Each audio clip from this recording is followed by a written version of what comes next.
Dear ladies and gentlemen, dear friends. Уважаемые дамы и господа, уважаемые друзья, уважаемые участники. Thank you so much for this fantastic welcome here in Moscow. This is really overwhelming, and it's so good to see that so many people care about this most important challenge we are facing today. Before talking more to the Russian Railways, because I have a lot I have to tell to the Russian Railways, I just want to say a little bit more about the Train to Copenhagen campaign.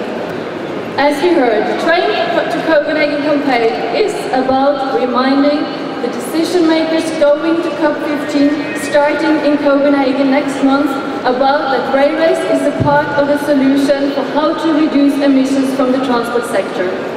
Transport was a little bit ignored in the Kyoto Protocol. It's causing a quarter of the global CO2 emissions, and it's the only sector where the emissions are still increasing. For transport, we really have to think anew. We have to develop smart and sustainable transport systems with rail as the backbone. In addition to this important message on the low carbon performance of railways, the Train to Copenhagen has some other very important aspects. Train to Copenhagen is also bringing people to Copenhagen. It's about bringing Copenhagen to the people, and most importantly, it is to bring people together. Because to solve this challenge, we have to work together, and we in the rail sector, we believe that the cooperation and dialogue is the way ahead. The most important part of this project has been the symbolic journey between Kyoto and Copenhagen.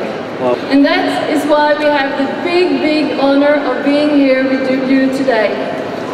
With this symbolic journey, we make a low carbon link from Kyoto to Copenhagen. And the jewel of this symbolic journey is what we have just left now and experienced, the Trans-Siberian rail line. During these 9,298 kilometers, we have not only experienced the most fabulous railway journeys in the world, but we have also enjoyed the best hospitality. So, if I should tell a little bit how it feels now, it's actually with very mixed emotions I'm here. Because it's so sad, and I know I have the whole team with me. It's so sad to leave that train. And we wish it would last longer. The rhythm of the train, the wonderful and ever-changing landscapes, Lake, Baikal, Novosibirsk, Yekaterinburg, Nizhny Novgorod, among the wonderful highlights.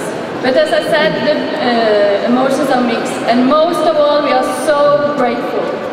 We would therefore like to give our warmest thanks to the staff on board, our Russian colleagues in our team, all colleagues and representatives from the Russian Railways who have hosted our excursions and stays outside the train along the journey, and above all, your Russian Railways representatives here in Moscow to making it possible. Thank you so much. To be allowed to use the Trans-Siberian Railways for the whole world to show that rail is a part of the solution, to report from the world-class environmental management that we have been witnessed during the journey has been a fantastic experience. Thank you so much.